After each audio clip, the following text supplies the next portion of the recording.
if you have a mistake in a Torah scroll and you have to erase a word and it's not God's name, how do you erase it? Well, it depends. I have a series of erasers that are okay to use because they're considered kosher or vegan or just neutral. You know, they don't contain any like non-kosher animals, for example.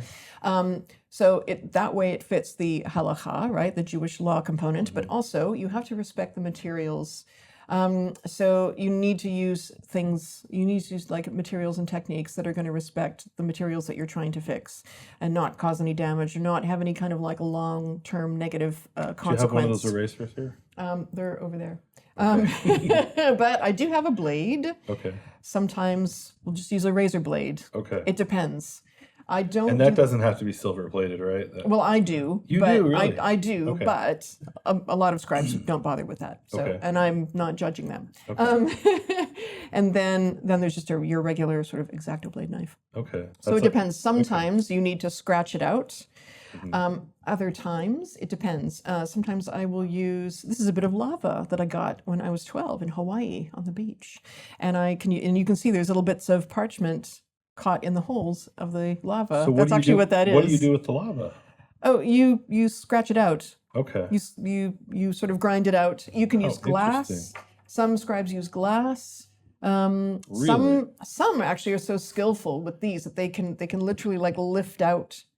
They can literally take like just a layer of skin off basically and lift it out without making too big of a hole. I never learned how to do that, and I'm too scared to, so I don't do it that way. Wow. Instead, what I do is I work from the top, and like I said, I might just use a series of different erasers. I have an erasing shield also When so you that I say can eraser, you don't mean like on the back of a pencil, like rubber. No, not like that. What do you mean? You can actually use a white plastic eraser because they Really? Yeah, you can. Yeah. And that'll remove ink? It depends. That's why I usually start with a blade, or I start with something. I use oh, it's over there as well. Sorry, really, really fine sandpaper, like really super fine sandpaper. But you also have to know that the sandpaper is vegan because you don't want the adhesive that's in the paper, right, to not be kosher. I'm not saying that all scribes practice the same way as I do, but that's how I do it. Wow. And it's the same with if you need to do any gluing, like when you're patching a Torah or anything like that, and you have to use any adhesive, you have to make sure that it's not made out of non-kosher animals, because then you've pasuled the whole Torah again. You've made it unfit for ritual use. Talk to me about the balance between, you said, so some people are upset when you take a 200-year, 300-year-old Torah scroll and you restore it. Right. Talk to me about that. Why would they be upset? Well, so for some people, they feel like the moment that, because it's so old and let's say it's never been repaired, then everything about it is from that time and from that tradition and from that person, and that's all the materials manufacture, and it's all everything. And the moment I come to it, the moment I put one drop of my ink on it, the ink will have a little bit different recipe. It obviously is from modern times. If the ink has faded, if it fades to sort of like a dark gray or brown or something like that, it's fine. If it's turned red, then it's never been kosher to begin with. So why was it never kosher to begin with? Because it has to do, because you're only allowed to use certain, there are different recipes, but you're only allowed to use certain ingredients. But that's just one of the things that we're What taught. ingredient would be there that would make it unkosher to begin with? Because Well, presumably it's red because of rust. There's well, not necessarily, no. Like at least in my experience, when I've come across iron gall ink that has corroded, it's actually usually turned sort of like greenish black, if that makes sense. No, it makes perfect sense. And it's corroded and it's sort of like become quite crumbly. And then it's And you mean actually greenish? Um, Because the greenish would indicate there's copper in there. Sometimes it's which we greenish, find. sometimes it's bluish. That's But also the thing copper. is, so I have to make a caveat. That is, I have tetrachromatic vision, so I actually see like a million more colors than other people really? because I've Okay. got a different combination of like cones and rods and things like I that. see. So I'm not saying that if you looked at it, you could see it. I'm just saying this is what I'm seeing. So I'm seeing, and then when it comes away, like when it crumbles away and it's just the parchment left, you can see the kind of staining because it sits on top of the parchment. It doesn't soak in like with paper. It sits on top of the parchment, which is why you can, use a blade to take it off and not make a hole, for example. So yeah, you can you can see the sort of like the way the parchment's been stained. Okay. Usually it's sort of variations of like a beige or a brown or something like that, but even that can tell you sort of the ink content. But if you add things, it's like the curly pay as you, because we went there, but then we didn't finish going there. So I've fixed many Torahs where they were full of these beautiful letters from Sefer Tagin, which are supposed to, for you to go, I see this dot here, or I see this particular letter there, and that's supposed to remind me of the lesson of such and such, or that's supposed to be, you know, more information on how to behave or how to be a better person or that sort of thing.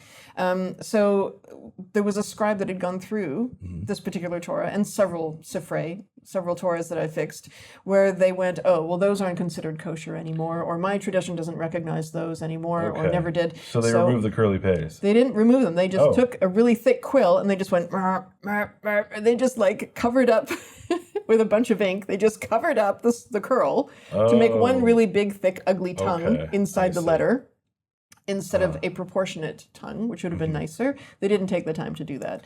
So, so to me, that's a bit like you're destroying our older tradition, which I don't think you should do. This is just my personal opinion. But it's also a bit lazy. But that's good for me because by the time I got this Torah, like another 100 years later or whatever, his ink had started, and I was saying his because 100 years ago, it was very unlikely that a woman would have been fixing this Torah, but not impossible. And his ink had already started to fade because obviously he didn't have very good quality ink. So, so I could see the swirl. Did you restore it as a swirl? Yes, I did, and that took a long time. Well, the thing is, I gave that's part of like the estimate I gave to the synagogue that owned, you know, any of these Torahs, because like I said, I've seen it many times. I've said, okay, well, there's this. This is how I think about it, and this is why. But at the end of the day, it's your Torah scroll.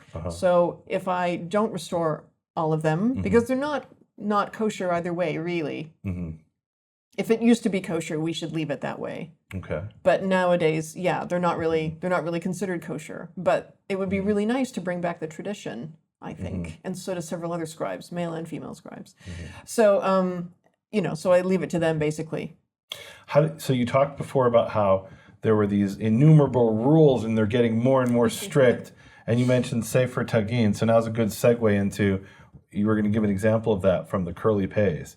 So what are the strict rules that you think, okay, that's overkill?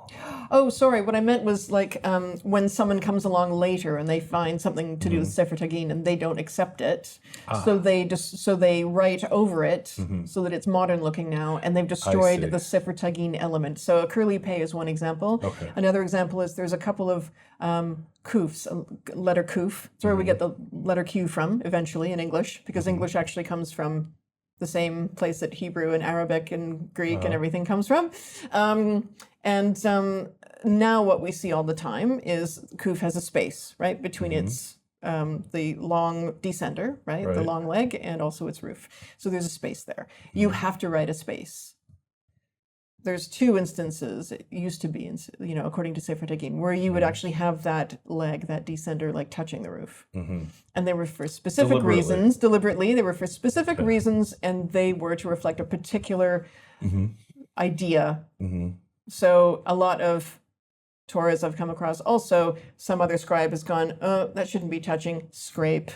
But now that that's been done, I'm not really supposed to restore it. So that's why I don't like when... But like I said, I'm just speaking from me. I'm not talking about, I'm not saying what the rules are. This is where I'm coming from as a scribe. Yeah, if it's any consolation, in the Middle Ages, they would restore Torah scrolls every couple hundred years, or I guess we don't really know how often. And when they would do that, they would often systematically go through and change the shapes of certain letters.